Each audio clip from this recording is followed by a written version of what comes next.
शाम ढल रही थी और पहाड़ी गांव में हल्की हल्की ठंडक थी। आकाश में गुलाबी और नारंगी रंगों का मेल एक जादुई दृश्य बना रहा था।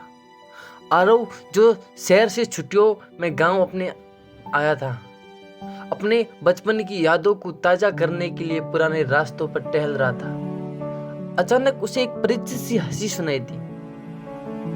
पीपल के पेड़ के पास में मिली आस्था, वे लड़की जिसने बचपन में उसकी पतंगे लूट लूट कर खुद उड़ाया करती थी।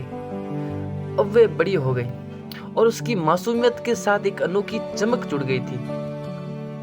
तुम अभी भी यहीं रहते हो अस्कर का, और तुम अभी भी सवालों की शुरुआत करते हो, आस्था ने सरल भले लहजे में जवाब दिया। दोनों साथ साथ चलने लगे। बातें करते हुए पता चला कि आस्था ने गांव में एक छोटी लाइब्रेरी खोली है, तो बच्चों को पढ़ाने का काम करती हैं। आरव को उसकी सादगी और जुनून ने प्रभावित किया। कुछ दिनों में दोनों की मुलाकातें बढ़ने लगी।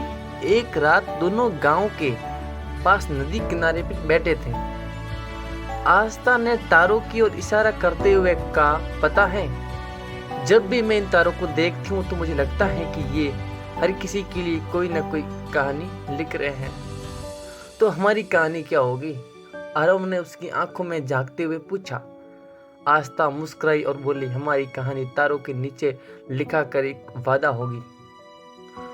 उस रात दोनों ने एक दूसरे को वादा किया कि चाहे उसकी राहें कहीं भी जाए, उनका दिल हमेशा एक दूसरे के लिए धड़कता रहेगा। वक्त बीता, आरव को शहर वापस जाना पड़ा, लेकिन उसने आस्था के साथ वादा निभाने के लिए हर संभव कोशिश की। वे हर महीने गांव आता और दोनों मिलकर बच्चों के लिए कुछ नया करते।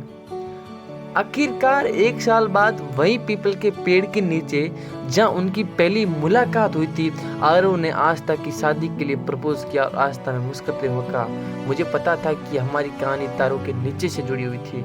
उनका और जो एक कहानी बनकर उभरी, गांव के हर कोने में बसी थी ये छोटी छोटी कहानियां।